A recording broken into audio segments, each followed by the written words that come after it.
Huzaimi, jom main. Jak. Jom. Nak main apa? Kita main tembak-tembak macam semalam lah. Tak nak main tembak-tembak. Boring. Habis tu kita nak main apa hari ni? Kita buat gitar nak? Buat gitar? Boleh. Tapi kalau nak buat gitar, kena ada kayu. Tak apa. Kayu bapak aku banyak kat belakang. Jom kita ambil. Jom. Lawa lah kayu macam ni. Straight elok je. Huzaimi, rumah kau ada kalam? Nak buat apa kalam? Lah, kena lukis bentuk lah dulu. Bentuk macam mana yang kita nak ukir. Ada. Nanti aku ambil. Tapi rumah aku tak ada paku. Ada paku pula. Tak apa, aku pergi ambil rumah aku. Bapak aku kan kerja hardware. Okey. Nanti aku tunggu sini ya. Jomlah. Okey.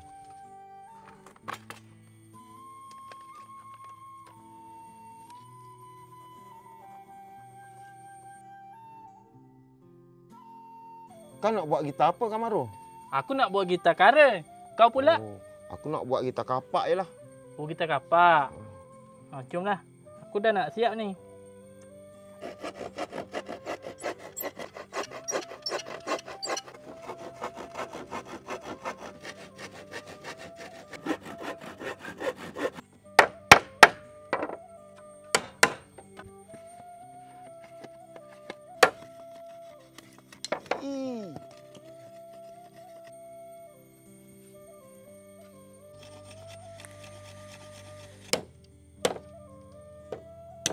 Siap.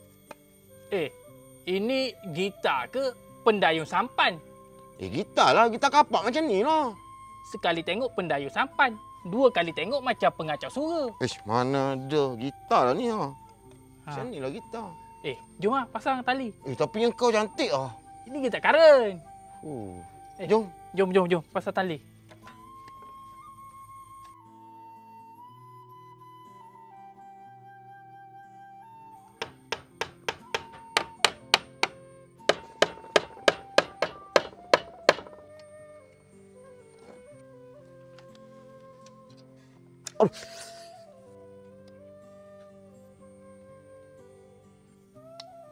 Aku dah siap. Lambat lagi ke kau nak siap? Dah siap dah. Jom nyanyi dekat situ. Jom.